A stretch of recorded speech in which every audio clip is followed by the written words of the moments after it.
పాపం భారీ ఓటమి తర్వాత జగన్మోహన్ రెడ్డి గారికి పాపం బుర్ర సరిగా పనిచేయట్లా. ఓడిపోయిన తర్వాత సరిగా మందులు కూడా వేసుకోవడం లేదేమో, పాపం ఏదో పిచ్చి పిచ్చిగా మాట్లాడుకుంటూ వెళ్ళిపోతున్నాడు. గతంలో చంద్రబాబు నాయుడికి నేనే ప్రతిపక్ష హోదా పొజిషన్ నేను ఇచ్చాను అని మాట్లాడుతున్నాడు. నువ్వు ప్రతిపక్ష హోదా ఇవ్వటం ఏంటి జగన్, నాకు అర్థం కావట్లేదు. ఆ రోజు ఆంధ్రప్రదేశ్ రాష్ట్ర ప్రజలు చంద్రబాబు నాయుడు గారికి 23 స్థానాలు ఇచ్చారు. అంటే ప్రతిపక్ష స్థానానికి కావాల్సింది ఎంతమంది? 18 మంది. ఆ రోజు అసెంబ్లీలో నువ్వేమన్నావు?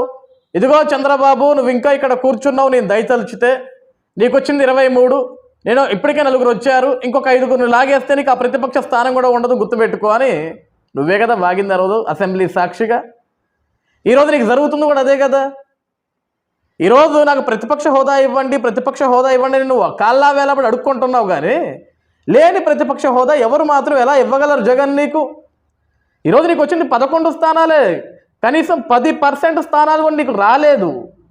నీకు అట్లీస్ట్ 18 ఎమ్మెల్యేలు గెలిచి ఉంటే నువ్వు అడగకపోయినా నీకు ప్రతిపక్ష స్థానం వచ్చేది.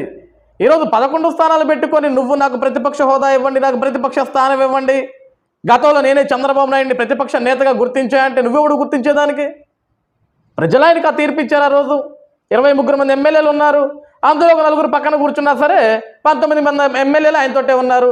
ప్రతిపక్ష హోదా ఆయనకు ఉంది, ఆ గౌరవం ఆయనకు తగ్గింది ఆ రోజు. కానీ ఈరోజు నీకు లేదు కదా స్థాయి. ఈరోజు నువ్వు అడగాల్సింది ఎవరిని? ప్రజల్ని.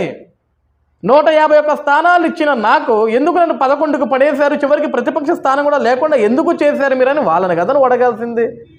ఎంతసేపటికి స్పీకర్ గారు నాకు ఇవ్వట్లేదు, చంద్రబాబు నాయుడు నాకు ఇవ్వట్లేదు, పవన్ కళ్యాణ్ నాకు ఇవ్వట్లేదు, డిప్యూటీ స్పీకర్ రఘురామకృష్ణరాజు నాకు ఇవ్వట్లేదు, వాళ్ళు ఇవ్వట్లేదు, వీళ్ళు ఇవ్వట్లేదు అని నువ్వు ఏడుపు ముఖం పెట్టుకొని ఏడిస్తే ఏమవుతుంది జగన్?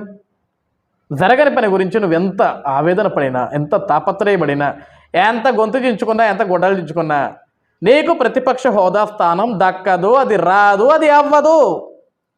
ఈరోజు నువ్వు కేవలం పులివెందుల శాసనసభ్యుడివి.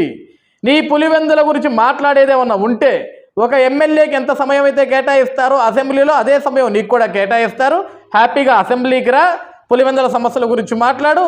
లేకుంటే నీ పులివెందులు ఏ సమస్యలు లేవంటావా, నీకు ఇచ్చిన సమయంలోనే రాష్ట్రం గురించి నీకు తెలిసిన సమస్యల గురించి మాట్లాడు. అంతేగాని నాకు ప్రతిపక్ష హోదా కావాలా, ప్రతిపక్ష స్థానం కావాలా, నన్ను ప్రతిపక్ష నాయకుడిగా గుర్తించండి, ప్రతిపక్ష నాయకుడికి ఇచ్చే భద్రత కంటే ఎక్కువ భద్రత నాకు ఇవ్వండి, ముఖ్యమంత్రితో పాటు ఈక్వల్గా నన్ను చూడండి, నన్ను గౌరవించండి అంటే అడుక్కుంటే వచ్చే బాధ్యతలు కాదవన్నీ, అడుక్కుంటే వచ్చే పదవులు కాదవన్నీ. ప్రజలే నిర్ణయేతలు, ప్రజలే డిసైడ్ చేయాలి. ఆ ప్రజలు నిర్ణయించారు, డిసైడ్ చేశారు. అసలు ప్రతిపక్ష స్థానాన్ని కూడా పనికిరావని చెప్పేసి ఆ ప్రజలే డిసైడ్ చేస్తే ఇక మేము ఎలా ఇస్తాం జగన్? నువ్వు కూడా మనసు పెట్టి ఆలోచించు కొంచెం.